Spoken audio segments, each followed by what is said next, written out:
pull back the curtains, turn on the lights, and watch me work. I don't even know where some of these lies started, but they're consistently told to myself. And so I think identifying that and then plucking it out, like, get that out of here. Sometimes when we're struggling, if we'll take this lesson from running and step back and say, if I don't perform today, I'm okay. This is the Uncommon Success Podcast, where we explore topics about success and dive into the stories of leaders who found success along the way. And success isn't easy. It takes some grit, a little bit of luck, and a whole lot of patience. We know that success comes in many shapes and sizes, and we're exploring them all. So get ready for a journey through the remarkable stories of individuals who have faced challenges head on and learned many lessons along the way. From business moguls to artists, educators to industry leaders, entrepreneurs to athletes. If it's an uncommon success story, we'll cover it. The Uncommon Success Podcast. Real stories, real people, real success. This episode is brought to you by Learning RX. Does your child struggle in the classroom or with homework? Learning, especially subjects like reading and math, doesn't start in the classroom, it starts in your child's brain.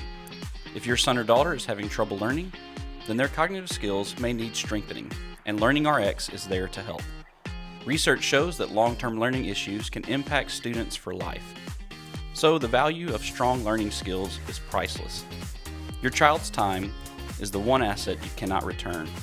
So investing in your child's future and making the best use of their time as a resource is urgent. So don't wait. Give Learning RX Shreveport a call today and set up an assessment. Their certified brain trainers can help your child by improving their lack of focus, their slow processing speed, or long-term memory. So give them a call at 318-797-8523. Again, that's 318-797-8523. Or visit their website, www.learningrx.com/Shreveport.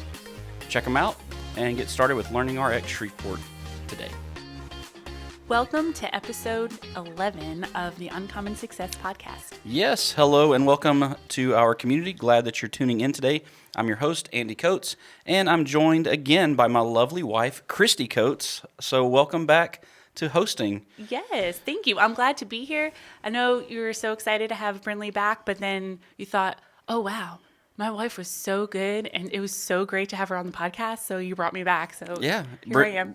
Brinley was back for episode 10, and then informed us she would not be back for this episode, Yeah. So I was like, I'm going to bring the best co-host back, and she couldn't come, so you could come is what I meant by that. I heard that. I'm very glad. You did a great job last time. No, you'll do a good job this time Great. as well. So glad to have you back on this episode.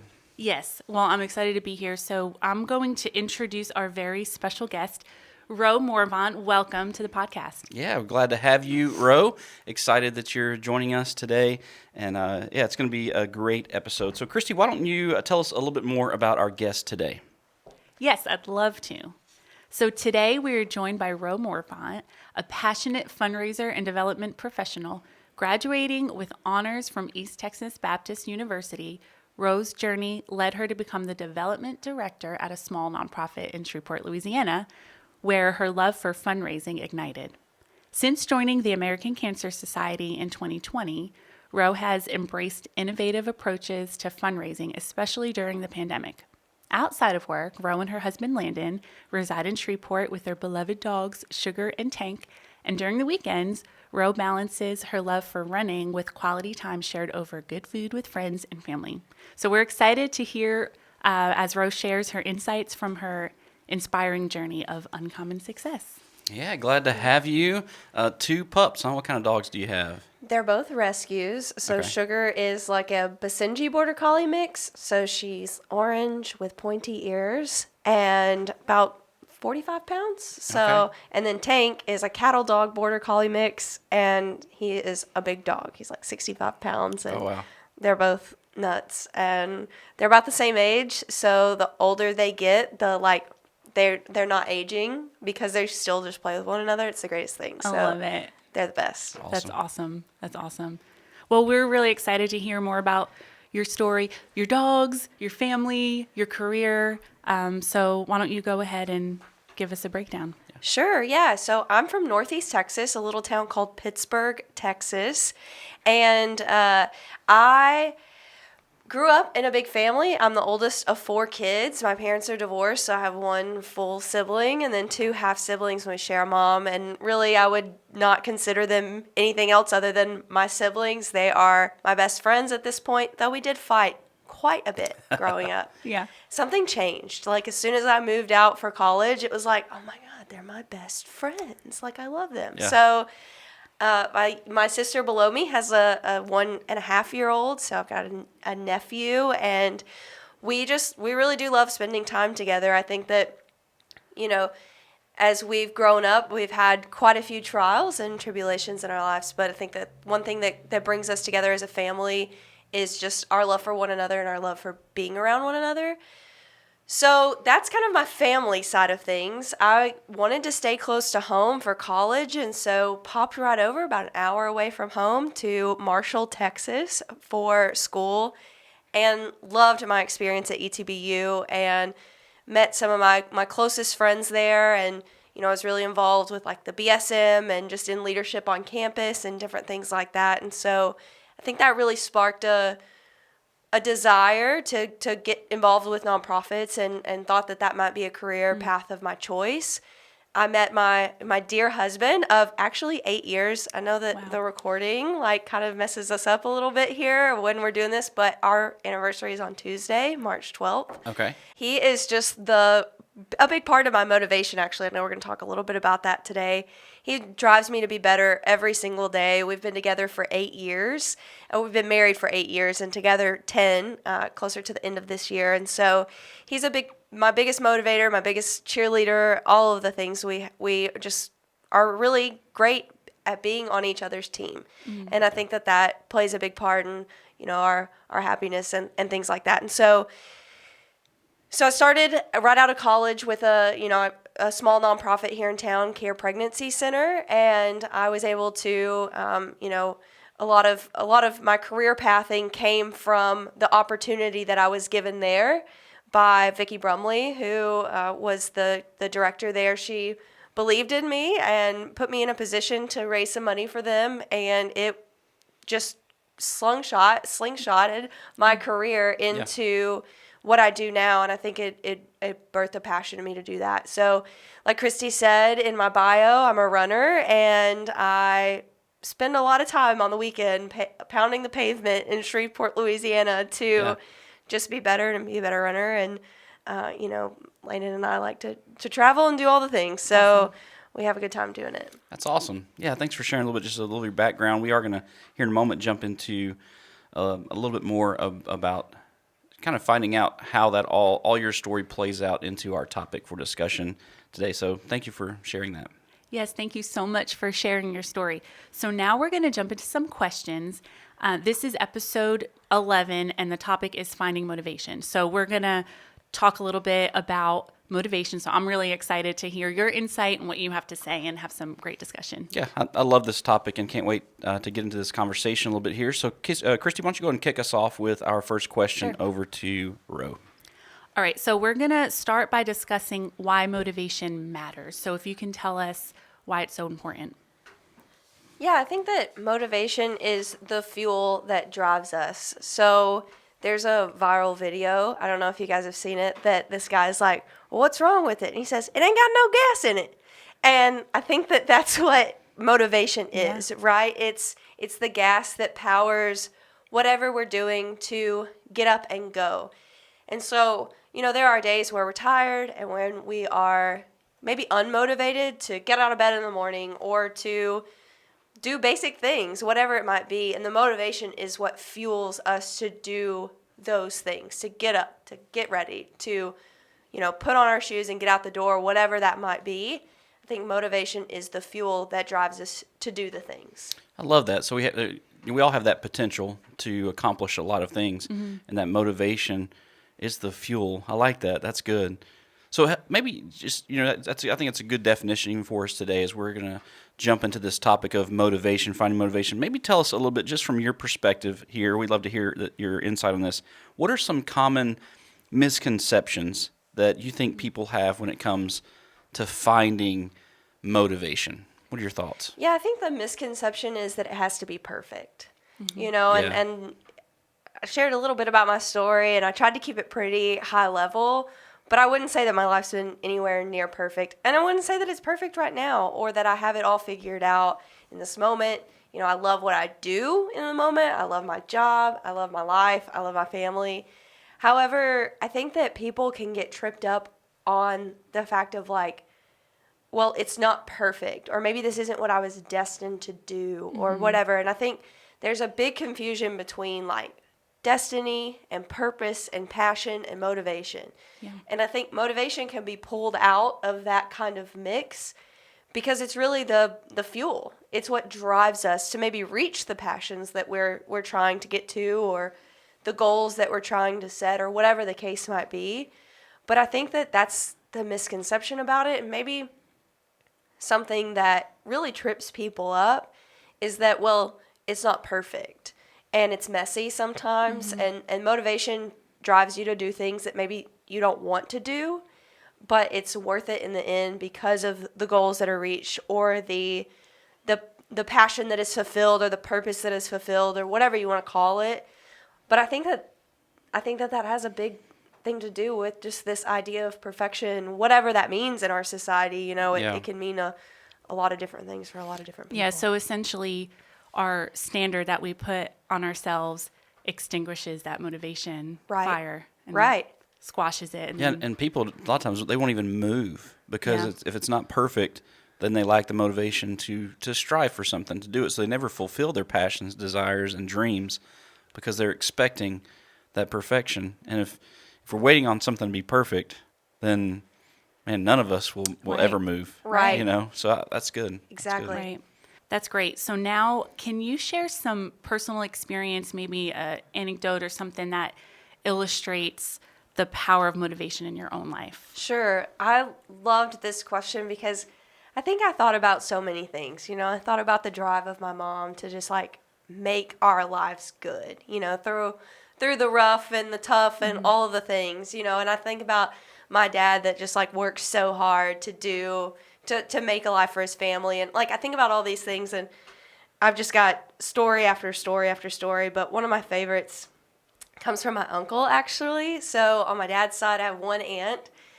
We call her Sis, and then her husband is Bubba. I don't know why. That's just how it's been our whole life. And they created a business from nothing in Fort Worth, Texas, and it was the coolest story. And I think about it almost every day, or when I'm really trying to problem solve for something at work, because I have the desk that he created this business on.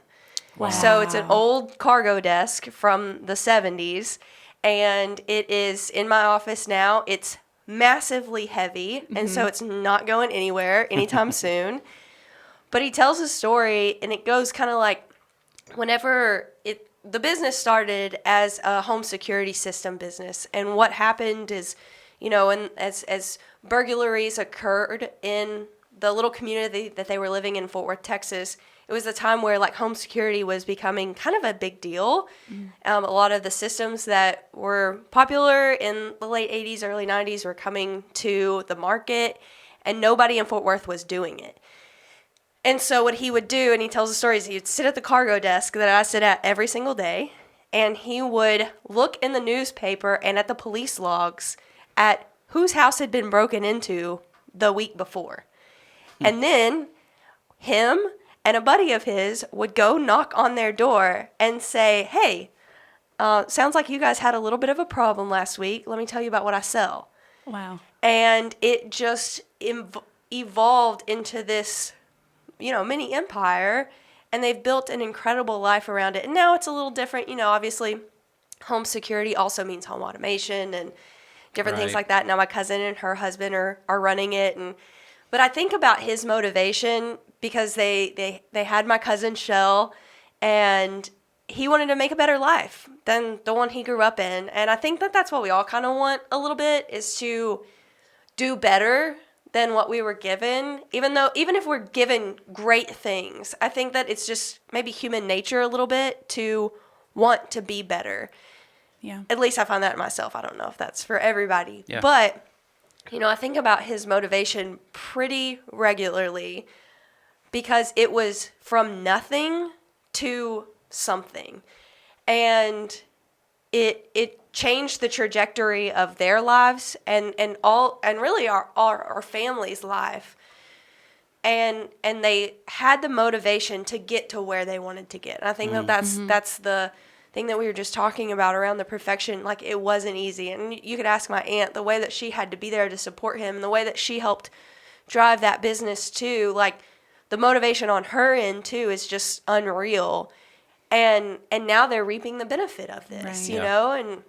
And so I think about that kind of motivation when it comes to an example in my life every day when I sit down at my desk, because I'm like, I've got to make something out of nothing, and yes, people want to donate to a good cause, and, they really care about seeing cancer ended as we know it, but the in between and the steps to get there are the motivation that drive me to do what I do on a daily basis. And so I think I love that story. And every time he tells it, I'm like, oh yeah, we'll pull out a different part and talk about this one story about him and his buddy when they went and knocked on this one door, but it's an incredible thing. And I think a passion that can drive us. Yeah, all. and a great reminder for you daily of Totally. what happened in your family and how that changed. So in those days when you're like, golly, because we know giving to nonprofits can be a very difficult and challenging thing on the fundraising side. So you trying to raise funds, especially when economy's struggling, those get more and more difficult. So that daily reminder to just keep pressing on, and having that desk right in front of you as a reminder, hey, if they could do it and going door to door, I can do it too. Yes, Right. and it looks a lot different. Right. I work from home majority of the time, and Yeah. I work in a really strategic role as far as working through influence, so that other people do their job to fundraise and really bring funds into the organization through events and different things like that. So it's a reminder to be a little creative about it, because of all the things he saw a need and he met it. And so, what can I do, even on a virtual, side, to see a need, see something that's missing, and then connect the dots for people. Yep. That's good. That's great. So from a practical standpoint, so that gives you a practical piece. Being able to sit in front of that desk is a very practical moment for you. But for people who are maybe looking to find that extra bit of motivation, what are some practical strategies or techniques that maybe you use, or that other people could use, to discover in their own journey how to nurture that motivation? So what are some practical strategies you'd suggest or recommend? Sure. I think that, the biggest question is asking yourself why. Yes. Yeah. Why do I do what I do? Why am I passionate about what I'm passionate about? Even if you feel like you're not in a job or in a current role that you are passionate about, maybe asking yourself why you're there. Landon and I talked a little bit about this. Like I said, he's my biggest cheerleader. He's the one that I'm bouncing ideas off of as we're talking about me prepping for this. And he's a good motivator, he's too. a great motivator. Yeah. He really is. And so I think that, as we were discussing this, he is a great car salesman. And he, I don't know if this is his in passion or what he wants to do for the rest of his life. I'm not sure about that. And I think that what it does, though, is it drives what drives Landon is his motivation to do better for our family and to provide, a different experience for our future kids, or whatever the case might be.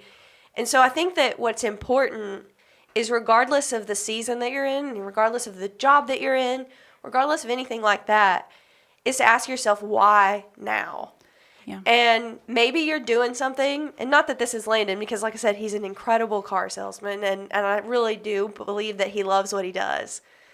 But maybe you're in a season where you don't know if this is what you want to do for the rest of your life, and asking yourself why. And one thing I haven't talked a lot about my granny actually yet, and I'll mention her some as we move through the podcast. But I'm gonna talk about my biggest motivator and really the reason why I was able to get through school and just kind of just my sounding board. She is one of my best friends.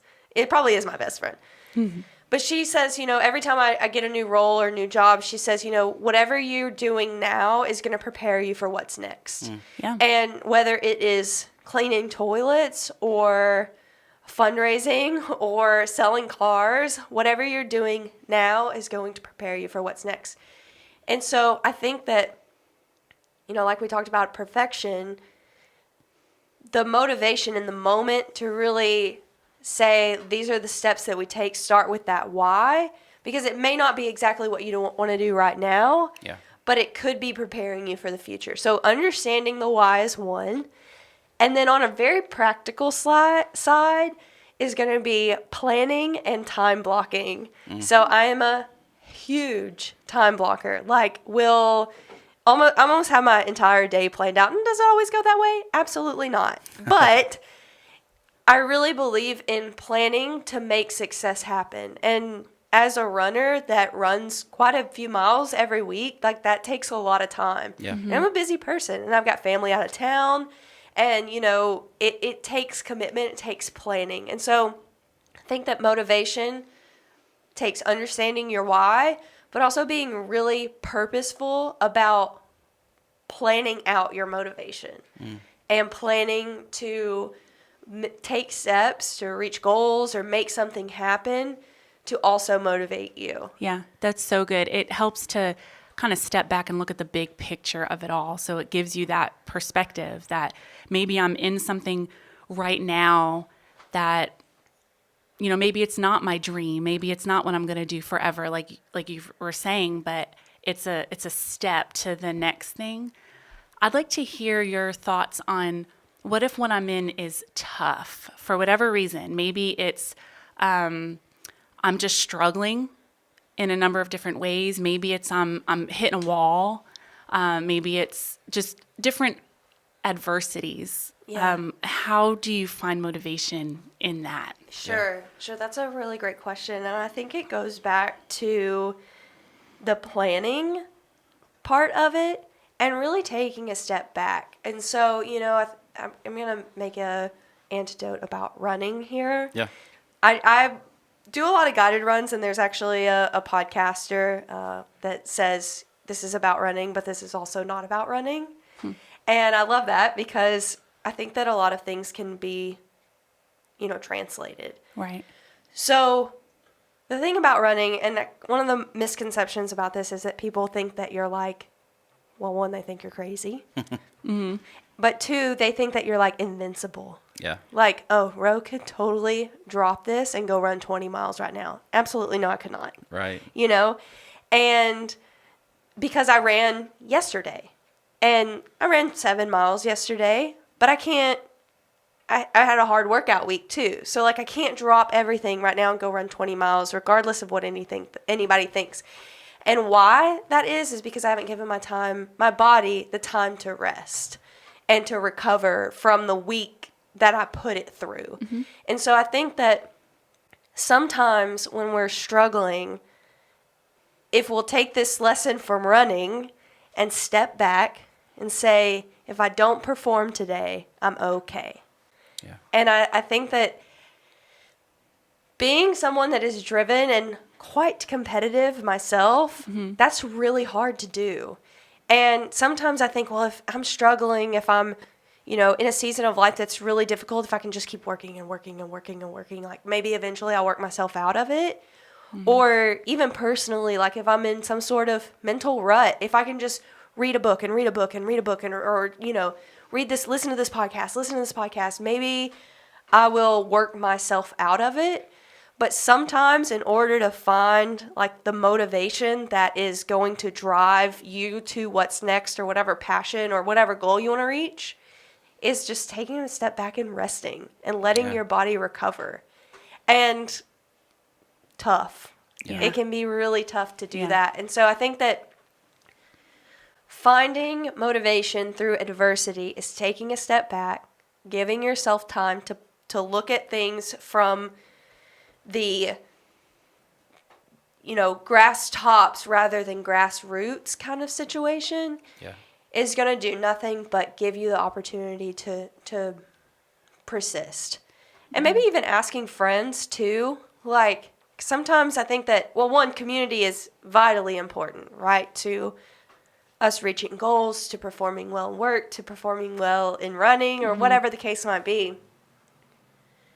And so I think that asking friends to just help you step back and look at your life and your decisions and, whatever area of life that falls in, your money or your work or your personal life or your calendar or your social, engagements, whatever, having someone help you navigate that too. Also, huge proponent of counseling. So, a counselor maybe is a better person to do that than a friend. Yeah, that's very helpful. Having a community matters. I think having that professional who can come alongside you and look in some of the deeper places of your life and give you, because sometimes friends, they can give you great encouragement, but sometimes their advice may not be the greatest for you.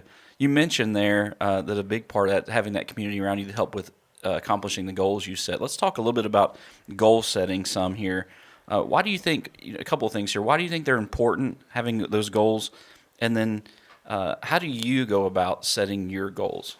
Yeah, so I think that it kind of depends on the person as far as goal setting goes, because everyone's a little different. And, I think that the way that I interact with goals may be a little different than how Cristi interacts with goals. Checking something off of a to-do list is like my antidote or something. I'm like, put it in my veins, let's go. It just... We are the same in that. Yeah, so where you got that wrong was you're exactly like Cristi. Maybe we are twins. What you're not is like Andy. Go on. Oh, great. Speaking of therapy, is that what we're in right now? All right, Cristi, let's you and I talk a little bit. You ladies playing this on me right here? Maybe. I don't know. No, I think that, I go about goal setting, and I'll explain that, but I think what we have to understand is that everybody does it a little differently. Yeah. And giving yourself the space to do it in the way that works for you. That's good. Yeah, for Cristi, she's definitely I'm going to write it down and make she has a running checklist of goals to achieve. All day, every day. And for me, I have to paint a big, broad, like, here's the big picture of all this. And then, like, I start chiseling it away at little things to reach and accomplish that. I love that. And I think it's so cool how everybody is so different in that. And so, I go about goals in a way of, like, and really one of the biggest things that I can think of, I can talk about running again, but I can also talk a little bit about fundraising. And so when you're a development director and you're working to fundraise for most large organizations within our country, you're going to be given a goal. And, they're going to say you've got to raise $500,000 or whatever the goal is for your portfolio within 12 months. So, you've got an event to plan here, you've got relationships to build here, but kind of how you get there is on you. And the groundwork is set for the most part. And I think that that's with a lot of different jobs. There are metrics that you have to perform to that you've got somewhat of the framework, but for the most part, how you get there is to you. And so I think that, what I do personally is take that large goal and break it down into smaller, doable things on a day-to-day basis. Yeah. Let's explore that a little bit, a little deeper. You're talking, going from a big picture goal into small practical steps. How do you break that down? Like, there's obviously huge goals that we're trying to accomplish, but then to make them very practical, what does that look like for you? I think it can start with just little things. And when I say, like, when we talk about breaking it down, I mean, I'm, like, really talking breaking it down. And so I think that, we talked a lot about perfection. We talked about this overwhelming goal that we may have in mind for whatever area of life that we're in. And I think that the difference is, instead of trying to be perfect, instead of trying to do the biggest thing today, there are a lot of little things that need to be done. Yeah. And so the motivation is obviously to reach this goal, whatever that is, if that's raising money or, running a marathon or whatever. It starts with like little things. So in the event planning space, reserving a venue, securing a caterer, getting an AV guy, all of the things that may not seem big to anybody else are going to equal a big thing in the future. Yeah. And so I think that, when we talk about misconceptions earlier, I think I'd actually add to that, as far as there's perfection, but there's also the overwhelming idea that what I've done today may not be enough. Mm-hmm. Yeah. So that's really helpful in looking at, I have this big thing that I need to do. And for me personally, sometimes that could shut me down because I'm too overwhelmed, and I'll start doing all these little busy things and I'll just kind of avoid it, procrastination, And so that is usually a negative thing. We don't want to procrastinate because you still got that goal that you have to meet, whether it's something that you really do for your job or just in life, it's something that you ought to stick to. So breaking it down is super helpful. But is there a place for rest and what I might tell myself is being lazy? Is there ever a place for that? Oh gosh, I love this question because I think rest is hard for me because of the same, like what I talked about earlier. I think that if I'm in a rut or if I'm trying to reach a goal, like I can't stop until I get there, because then I check it off my list and life is good. And then what I forget to do is, one, celebrate. Sometimes that's a totally different conversation, maybe a podcast long one about that. But is to rest in the meantime too. And I really do bring it back to running, because running puts an incredible amount of stress on your body, and so does life. Yeah. And so I think that if we treat running something as simple as that, and we don't treat with rest, and we respect it, and we don't treat life the same way, which is significantly harder than running, then we are doing ourselves an incredible disservice. Because running is one thing. Left, right, left, right, left, right. Life is groceries, and I gotta make sure the lawn is mowed. And what are we having for dinner tonight? And if you have kids, did the kids get fed? Like, did I feed the dogs? Did I forget to get dog food? Like, all of these other, and that's just part of life. And then repeat. And then you throw work in there, Right. and future goals. Am I saving enough for retirement? Are we going to go on vacation this year? I mean, like, And wrenches that get thrown into everything. yes, yeah. Like there was, the AC unit leaked and we got to get new floor. Like all of these things that just swirl around, and we treat something as simple as running left, right, with this intense need to, like, you don't do it every day because you'll burn yourself out. Why don't we do the same thing with life? Yeah. And it just, I think that laziness is one thing. Laziness is repetitively not doing what you're supposed to do. Rest is giving yourself the opportunity to take time for you, whatever that looks like.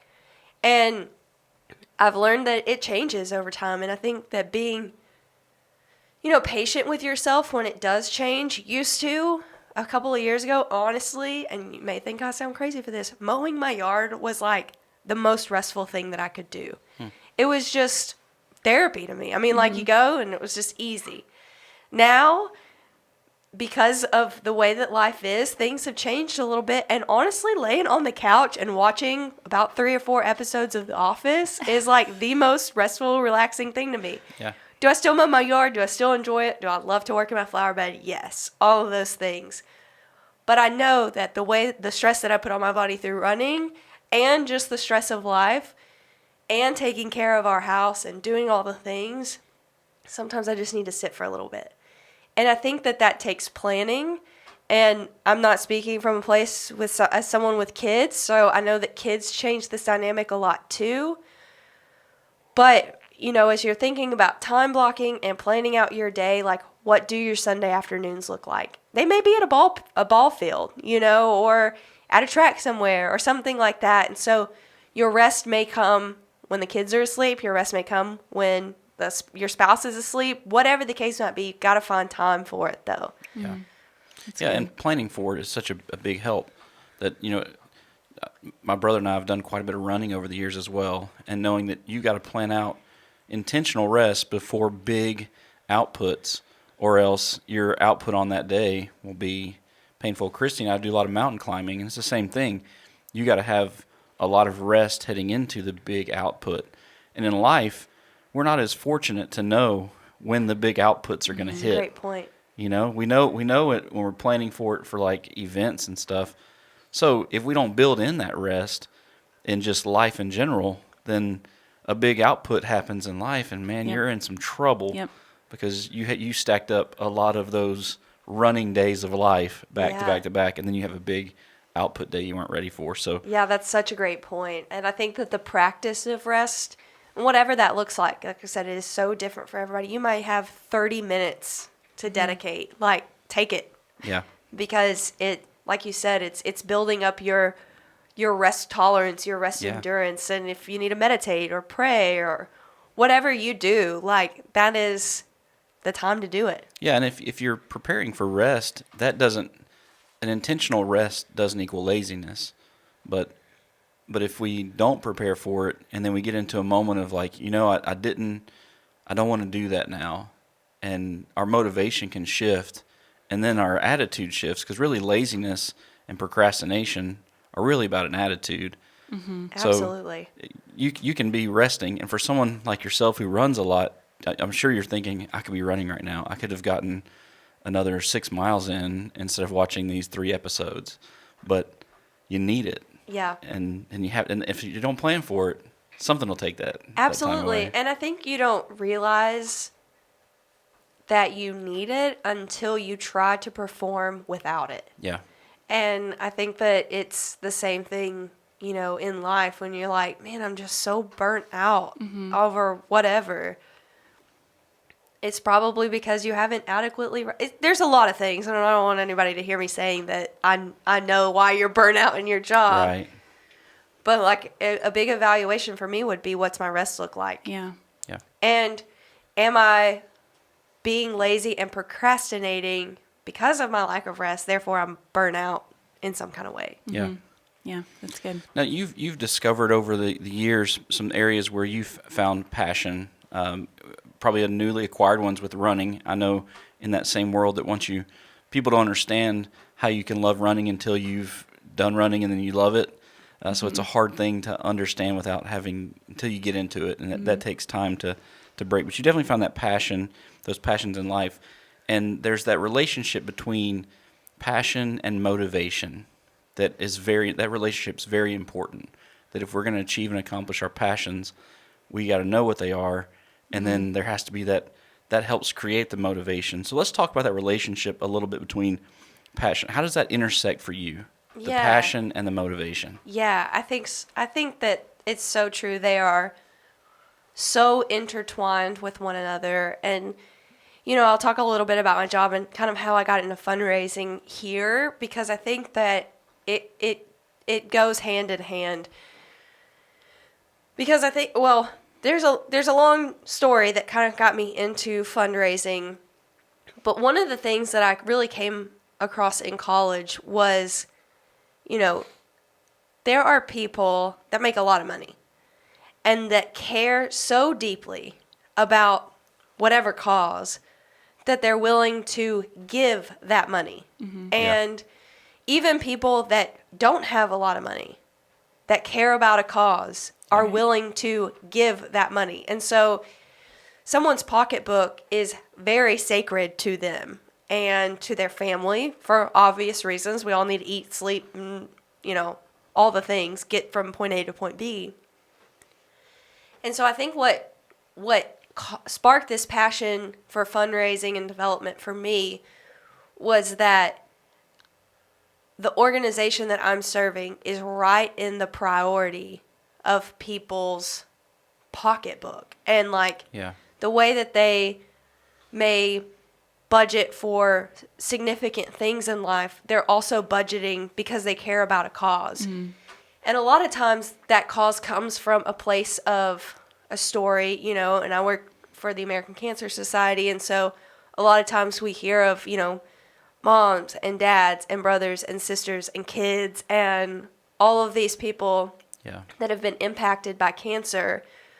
And some things turn out really great and their lives are saved because of certain research and medicine. And then sometimes it's a place of healing too, which is really powerful. Yeah. And so I think whenever you're thinking about passion, it really comes from just what motivates you and drives you. Like, what's going to pull at your personal heartstrings, and how can you help translate that into the world and bring good into the world, whatever that means, whether that's being in a for-profit or a non-profit, like, that's beside the point. I think that your passion to do better in the world and to be better in the world and you know, to leave it a better place than you found it is going to motivate you every single day to get up and do. Yeah.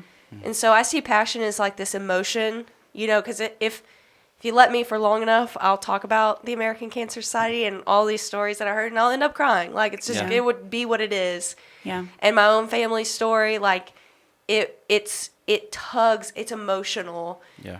And motivation is the drive that takes that emotion and says, I'm going to do X, Y, Z every day until I see a difference made. Yeah.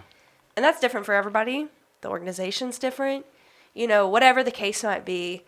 But they are so closely intertwined because it's the emotion that's driven by the action.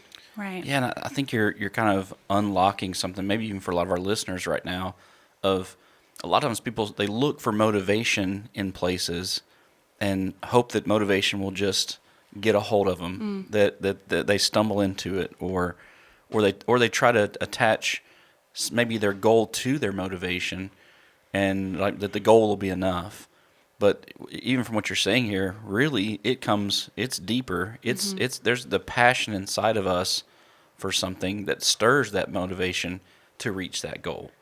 Because you can set all kinds of goals, and they may be very inspiring goals, but if the passion doesn't match it, so a lot of people you work with that are giving their money towards stuff, it's because there's a passion inside that then drives that motivation to reach what they're trying to accomplish. A lot of times it goes back to this, you know, whatever the world tells us is the right thing, quote unquote, like the right thing, because it's so personal and so different for every single person. And I think that what is important for people to understand, and even to remind myself of, like, it is different for everybody, but a passion can be as simple as, like I said, just deciding that by the time I leave this earth, I'm going to leave it better than I found it. Right. Yeah. And then that can disseminate into every area of my life. Right. You know, whatever that means, whether it's work or personal or whatever the case might be. And so I just would encourage people not to get hung up in the, oh, well, I've got to have this purpose and this passion. Like, it can be so simple. Right. Yeah. Right. That's so good. And it seems like a lot of us are driven by that intrinsic motivation. You know, there's a passion that causes action, and that's where we create our goals, and that's where we really build our lives. And, you know, either just from this discussion, we could see what you're passionate about, you know, your family and your career and, you know, running and all that. What about maybe there's some listeners out there that just feel, you start to allude to, I don't really know what I'm passionate about, or they're just kind of apathetic or, you know, unmotivated, or just comfortable where they are, and they don't really feel motivated to do anything different. Can you speak into that? Yeah. One, I would say, if you are consistently feeling like that, I would definitely talk to a professional, you know, someone that can really walk you through the why, because in the same way that passion is fueled by a story, sometimes the lack of passion is also fueled by a story. Yeah. Yeah. Maybe someone told you that you weren't good enough, or, whatever the case might be. And so, because I wrote down some notes around this question, and as we were talking, I'm like, it can be really hard to not know. Yeah. Or to feel like some kind of way about your work or your job, or just basically apathetic, like it's the best word to use. And so I think that, really talking that through with someone and finding out the why you're feeling that way and then addressing the why is the biggest thing. So once you've addressed the why and like who hurt you kind of thing, Right. or maybe the words that you've consistently spoken into your own life about I'm not good enough, or they don't really need me here, all of those thoughts that really create that imposter syndrome that we can so easily kind of slip into. For me, that's always where like the feeling of being apathetic or lazy comes from, this place of an imposter syndrome of like, I can't believe I'm doing this right now. Like, Yeah. who wants to listen to me? Or who would give their money when I ask them, And so I don't even know where some of these lies started, but they're consistently told to myself. And so I think identifying that and then plucking it out, like get that out of here. You can then switch those thoughts. And I think that's when what we really fight apathy with is the idea of like, I am enough. I do have the qualifications to be here. I wouldn't have been placed here if I didn't, all of the things. And that's where I think spark of motivation can kind of come back into a life or season. Season is definitely a better word. A season of apathy is that I'm here to perform and I'm here to show up. And if I make mistakes, oh well. I think you may have heard a saying that we're going to fail forward. And that's what I'm doing every day in life, in running, in work. I'm going to try and I'm going to show up. And if I fail, I'm going to get up and try again. And I'm going to try again. I had a coach in high school. I was on the speech team. I also played sports, but I also did competitive UIL speaking. UIL was like the Texas academic contest thing. And I had a coach, his name was Coach Jones, and he would say, he'd be like, Ro, when you go into that room to give your speech, you tell yourself, pull back the curtains, turn on the lights, and watch me work. And he was like, every practice that you've put in, all of these, obscure things that I've made you do, all is accumulating to this moment. And so in almost every major life thing that I've ever, when I was at the start line of the Chicago Marathon, I said to myself, pull back the curtains, turn on the lights, and watch me work. And it was just like, it's this mantra of, am I going to perform well every single time? No. And did I perform the way that I wanted to in the Chicago Marathon? No. But I did it. And I think that's the biggest takeaway. And the antidote to apathy is saying, here I am. I'm just going to do it. Yeah. Say it to us again. Pull back the curtain. Pull back the curtains, turn on the lights, and watch me work. I love it. I think that's a good place for us to end our questions there. Getting to hear your story mixed into some dynamic, practical, real, raw steps on finding that motivation and discovering our passion, all that. What we're going to do now, we want to transition into what we call our rapid fire questions, which we're going to hit you with some quick questions to get about a 30 to 45 second response from you. And don't overthink it. Just give it to us raw and real. So, Cristi, why don't you kick us off with our first question? I'd love to. Okay, first question. What do you love about your current season in life? Okay. I'm a huge Office fan, but I'm also a big Parks and Recreation fan. One of Leslie Knope's quotes is, most important things in life are waffles, friends, and work. Or friends, waffles, and work. but work is always third. And I think that exact same thing about life right now. Maybe I wouldn't say waffles. I do love a good waffle, but friends, family, and work. I love all three of them. Maybe, but work is always third. So really love this season of life, and I love my job. And you actually love waffles probably too, don't you? I do love waffles in all forms. Yeah, there you go. All right. Next question for you here. What was the best piece of advice someone gave you about learning and growing? Yeah, I think it was, this has been very recent, like within the last 6 months.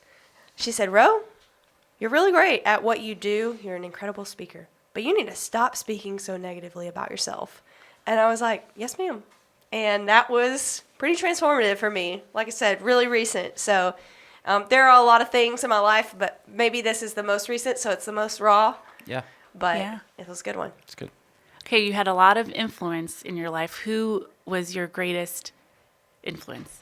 I can't say just one. Yeah. So I'm going to list off some names here. Go for it. I'm just going to name drop all these people because they're really powerful, famous people.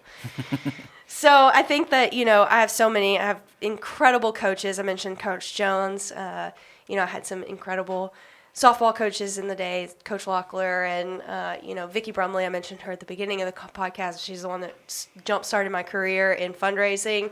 I have an incredible team around me at work that just inspire me every day. Brooklyn and Karina and Jenna are just some great work friends that I have. My grandmother, who I call Granny, who I referred to as earlier, is just my biggest motivator. The person who has made the greatest impact on my life is her, and she's the reason that I have what I have. And so, she's incredible. My mom and dad and Landon and my siblings. I'm so thankful for my community. That's awesome. Yeah. So we love to discuss success on this podcast, the Uncommon Success Podcast. So we love to talk about people's successes. And we've been talking about running a lot. You briefly mentioned being at the starting line for this, but you just recently finished a marathon. Was that your first marathon? It was. So finished a marathon, which is a task that most people seem as like it's pretty impossible. Like that, and you probably started there at 1.2 thinking this is an impossible thing. How would you encourage someone who doesn't run but wants to get started, just as a runner who just finished that marathon? Yeah, and I recently started running like within the past year. I mean, I did it a little bit prior just because of athletics and things like that, but really being serious about it within the last year. One thing was whenever I ran my marathon, I did it with the American Cancer Society's endurance series called Determination. So one, I was passionate about the cause, and that drove a lot of it. Yeah. Two, I signed up for it before I'd ever even bought a pair of running shoes. So I had the goal in mind, said I've paid, X amount of dollars, close to $300 to do this, so I guess I'm doing it. Yeah. And so I just did it, signed up for it. The biggest thing about running, though, I think is you don't have to start by even running a mile. Yeah. And this goes back to the piece of a little bit at a time. If you've never run before and you get out and you run for 5 minutes, you are a runner. And you did it. Regardless of the time, regardless of what everybody else is saying, regardless of what kind of shoes you have, whatever the case might be, there are a few things that I would say to have absolutely for sure. One of those is some water, and a few other things that we could talk about later if you want to. DM me on Instagram or something. There you go. That's great. I think that starting small and just getting out and trying it. Yeah. You don't have to run the marathon, just get a minute, don't right? even have to run a marathon ever if you don't want to. I typically live by something's better than nothing, right? Absolutely. So just do something, even if it's small. Absolutely. That's so good. Yeah. If you've never run even for a minute before, run for a minute. And I Right. think don't start by pushing yourself. Don't try to go 5 if you've never run 5 minutes. Right. Do 1, then do 2, then do 3, and follow a plan created by professionals. Yeah, Yeah. there you go. Great good. advice. Okay, now we ask all of our guests this question. What is next for Ro? Well, I didn't mention that recently I just transitioned into a new role within the American Cancer Society. And so what's next is a lot of figuring out how to do that, and probably some more travel with Landon this year. And then I'm probably going to run another marathon this year. So I haven't fully decided, but Okay. I'm going to go ahead and I'm going to practice what I preach and put it There you out go. there. So I'll probably sign up this afternoon. All you need to do now is just go pay for it. That's that way right. you're locked into it, right? That's right. Yeah. Awesome. Well, we appreciate you joining us today on the podcast. This has been phenomenal. Sharing your story a little bit has been wonderful, and it's been a great episode for us. Yeah. So. Yes, it's been a wonderful episode. So thank you so much, Ro, for sharing your insight. It's been such a pleasure to have you and your energy and your passions and your advice and all that. Thank you. And thank you to our sponsor today, Learning RX Report. Yeah, and it's been a great episode. Ro's going to stick around with us for a little bit, just for a few minutes for our Patreon crowd to have a little behind-the-scenes discussion as we dive into a little more just about either around this topic or other topics that we discuss to our Patreon crowd. So you don't want to miss out on that. You can join us for $7 a month on Patreon by going to www.patreon.com/theUncommonSuccessPodcast. And you can be part of our inner circle there on Patreon. That's right. And don't forget to follow us on all of our platforms, Apple and Spotify and YouTube. And you can also join us on Facebook, Instagram, and TikTok. Be sure to like, share, subscribe, and review. Please, please, please leave us comments. We love to hear. Some people share their personal stories, and that's so exciting and encouraging. Some have further questions. Some want just more resources. Some have some gripes or whatever. We'll take it all. Yeah, and thanks again to our special guest, Ro Movant, for joining us today. You did a wonderful job sharing your story. And next week, encourage you to join us as we explore the topic of the role of mentorship. That's right. Well, that is it for another great episode. Thanks for listening. Yeah, have a great week. See ya. Bye. Thank you for joining us on the Uncommon Success Podcast, where your commitment to growth fuels our passion to create more content. Special thanks to our executive producer, Jess Camp, and our technical director, Stephen Posey. We're excited about our episode next week and hope you would tune in to join us as we work together to continue our journey towards success. See you next time. Have a great week.